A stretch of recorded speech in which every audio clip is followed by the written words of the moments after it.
Hi there, welcome to Angelia Travel. Please don't forget to like, subscribe, share, and ring the bell so you can get notified every time there's new content.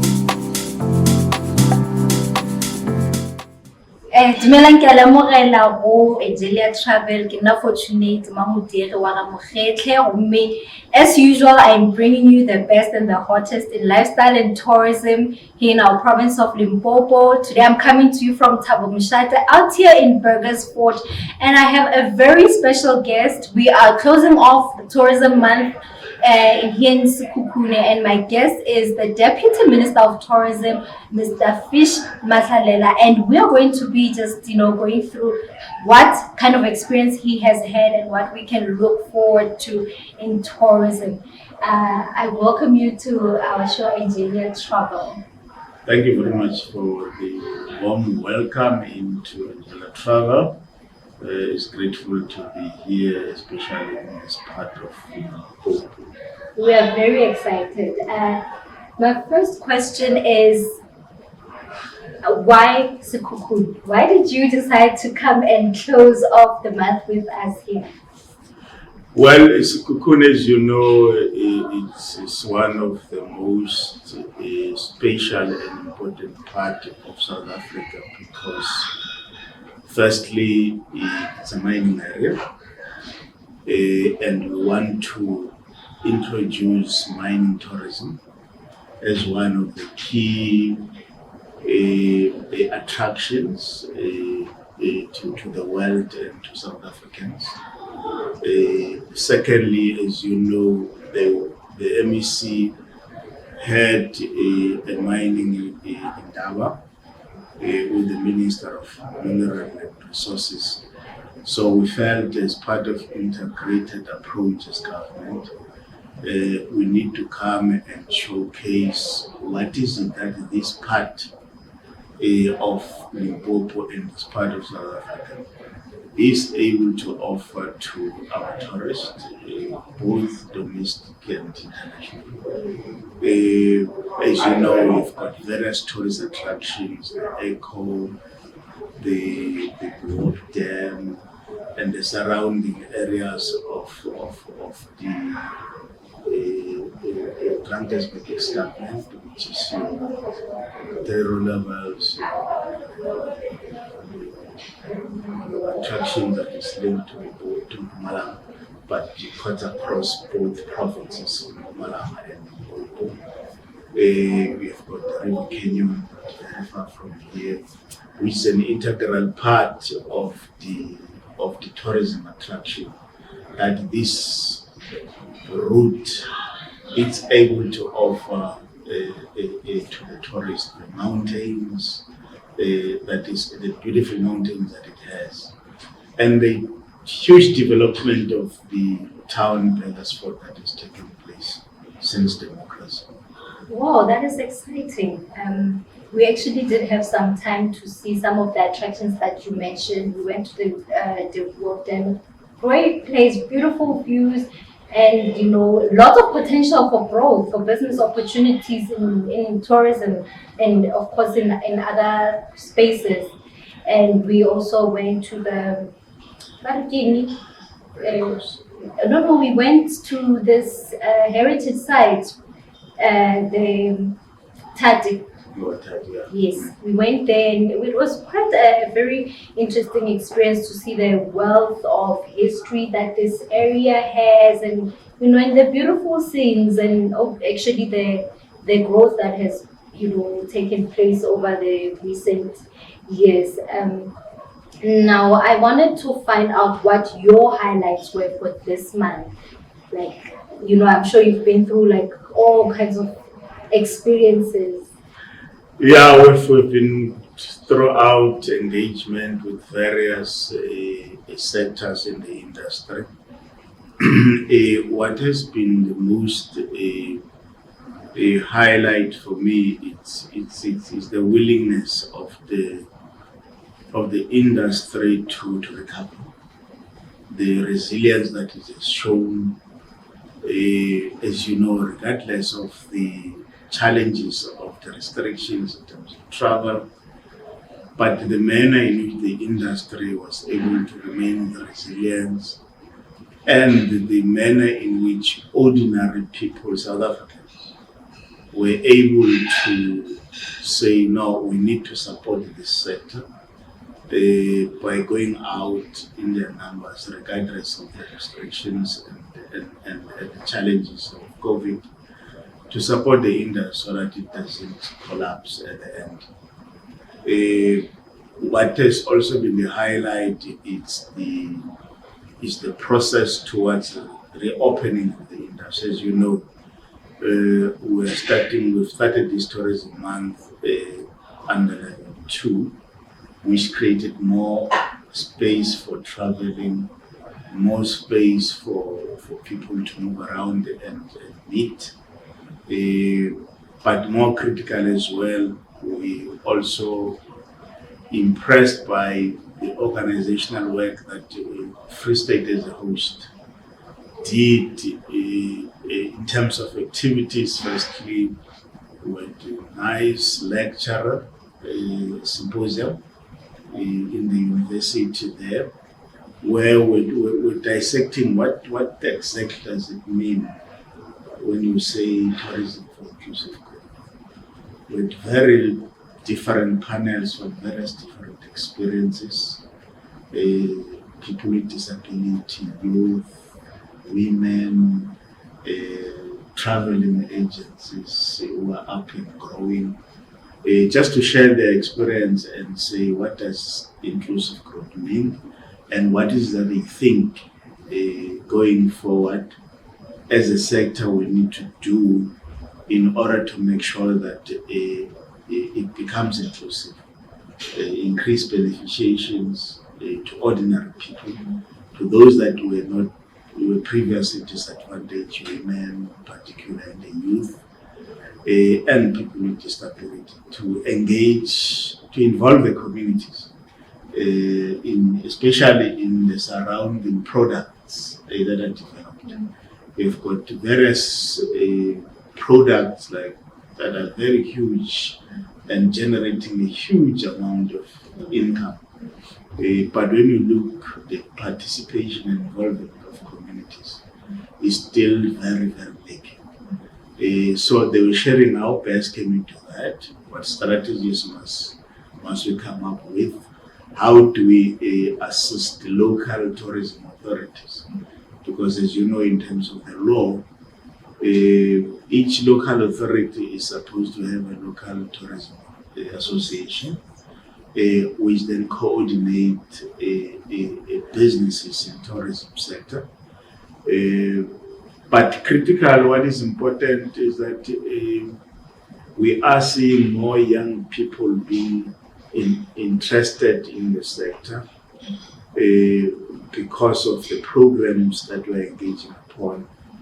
Program of capacity building, training of young people in the various fields in the tourism sector, but also it's training them how best they can start their own business, because that's what is very critical.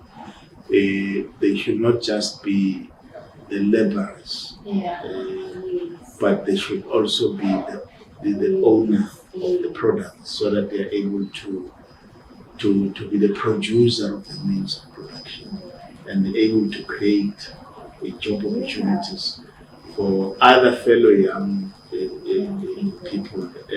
That's what we want to see happening. But we still have a long road to travel, because, as you know, our tourism market was mainly highly dependent on the international market. Yes. And currently, because of the restrictions, international markets are not available.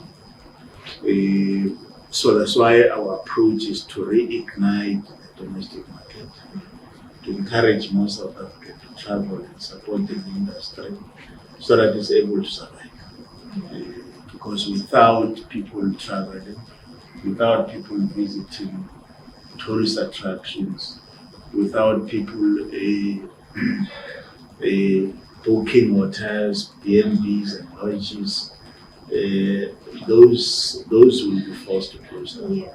So that's why we would like to see more South African travel. That's why the most exciting one was the Travel Week, which we embarked upon shortly after on the 6th to the 12th, where various business people came to the fore and made their products at 0.5%. I mean, at a half That is percentage, which was very great, very exciting. And we've seen more people buying products, which some of them will use during the festive season. Some they will use it next year at the time when they wish to use it. So it was very exciting a program, the Travel Week, and we then Kruger National Park, for example, agreed that they will also have in November a week of free entrance into national parks, not necessarily in most of the national parks, so that especially encourage the locals to come and see what they have next door to them, and then explore them, and then see the excitement, and also see the need to then protect the tourists, but also see the need to also protect the animals and stop poaching. That is awesome. Now I want us to to speak about a very important issue, and that is the issue of vaccination. How has the program been rolling? And I've seen also some of our tourism establishments have been setting up sites on site to say people can come and vaccinate. But how important is it for people to vaccinate, and how will this help to bring us back on track in terms of business and tourism and actually opening up the economy? No. Vaccination it's one of our key important strategy that will assist the sector to fully recover. We are very grateful for some of the initiatives taken by some of the owners of the products, the hotels, to create some of their areas as vaccination centers, like Sun City. During the World Tourism Day that we had at Free State in Clarence, we're partnering with the Department of Health. They brought a mobile. We were talking about the information that we are sharing with other countries with regard to the progress that we are doing with the vaccination program in our country, and also the development of the infection. Yeah. No, as I was saying, there's been engagement with the UK scientists around the issue of the Beta variant, because as you know, UK last week took a large number of countries out of the red list, with the exception of South Africa. Yes. And the reason was because they think we still have a Beta variant. So the meeting was to try and share information about that. They were hoping that as they review their list next week or so, they will be able to be considerate to South Africa as well, because we need that business from the UK because of the number of tourists that come to South Africa from the UK. We are grateful that Germany has removed us from the red list, France has removed us from the list. Most of the European countries have removed us, the Americas have removed us. So we hope that it's a step in the good direction. But what is more important is for us to continue with the vaccination program and try to make sure that we reach as much South Africans as possible As you might be aware, this weekend it's a former campaign, a vaccination that the government has taken. All ministers, deputy ministers, mayors will be deployed in various districts this coming weekend, Friday and Saturday, to have a massive program of mobilization of people to vaccinate people. We want to try and make sure that by the time we end December, we've reached the 70% target that we've set ourselves, so that we are able then to create certainty and be able to open the market, the economy fully, and then open to tourism fully, because currently it's not full operational. The MICE part, that is the meetings, a conferencing and exhibition market, Which is a big market. it's a very big market. It's not fully functional because of the numbers that are required. Once you are able to reach that target, you will open festival, you'll be able to open stadia for soccer, you'll be able to open many things. At the same time, we'll be required to create certainty by creating a vaccination passport, which will enable even South African that want to travel outside South Africa to be able to travel with ease, because that's going to be the norm now. Yes. When people want to travel to either events or abroad, they will require some form of certainty that you are not going to be spreading the virus. So that's the call that we are calling, that tourism will only become full operational if the majority of South Africans are vaccinated, we create certainty to the world, including to us among ourselves as South Africans, to the region. Then once that happens, we'll then be able to say, now we can fully operationalize tourism. My last question now, and this is important.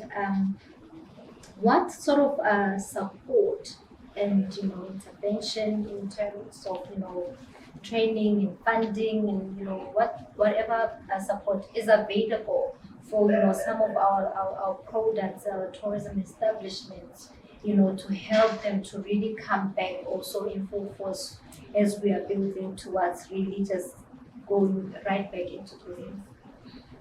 I'm sure you are aware that immediately when there was a declaration of the disaster in March last year, the department set aside money for relief, which was called Tourism Relief Fund, which was targeting SMEs mainly in the value chain of the sector. Subsequent to that, you might be aware that then the President announced that there is 200 billion rand loan guarantee scheme that is being managed by the banks and the Reserve Bank, which SMEs or any other business can be able to access that loan, and then government will act as a guarantee, so that in case when people are able to pay, government can come in. There's been various programs that we have started this year as part of the tourism recovery plan, of which one of them was the infrastructure. Because infrastructure is very key. We are working with DBSA and Sun Parks to make sure that we maintain and develop the infrastructure in the tourism sector. But we're using SMEs in the surrounding Sun Parks. We're not taking companies somewhere. Yeah. Those that are within the surrounding of the parks were the one that we're using. We are also having a tourism transformation fund, which will open if the next month for those that want to grow their business, they want to sustain their business, they can apply to NEF so that they're able then to access that funding. We also have a green tourism fund, which we're using for, it's a grant that is given to SMEs to be able to make sure that they are trained on how to use their energy efficiency and also water, because that becomes the core driver in terms of expenditure. So those are some of the things that we're providing. We have, as you know, there's a grading process. We've zero-rated grading until such time that things becomes normal as part of the incentive that we give to the industry. And then we've got various training that we are engaging upon. The chef's training program, the wine training program, the hospitality training program, but we've also have the women executive training program. Last 2 weeks ago, as part of the tourism month, we have launched the program of with TBCSA, that is the tourism business, the mentorship program. Working to do together with the National Mentorship Movement of South Africa, where some bigger businesses are mentoring up and coming businesses, learn the experiences and how to do things. We're targeting mainly women in tourism and those that are in the townships and in the rural areas, so that they're able to sustain the business at the end of the day. Because the theme for the year is tourism for inclusive growth. We have to try all our means to make sure that tourism becomes as inclusive as practically possible. Make sure that people in the townships and the rural areas are part of the tourism sector. Make sure that women and youth are part of the sector in terms of beneficiation, in terms of ownership, in terms of management, but also in terms of job opportunities that the sector was able to provide at the end. So generally, that's the programs that and the support that the department is giving. As you know, tourism is a concurrent function. There is work nationally that we're doing. There's work that the province is also doing. There's work that also some municipalities are doing as part of the support to the industry, so that it doesn't collapse. Thank you very much, Deputy Minister, for your time. This has been so very insightful. Thank you very much. Moredu Angelia Travel, as you can see, tourism is very serious business, and we really have to all pull our efforts together to make sure that we get back to enjoying all the things that we love so much. I think we've learned a lot from this conversation. Make sure that you continue, to follow, to like, to subscribe, so that you get more and more information, so that, you are part of what is happening in tourism.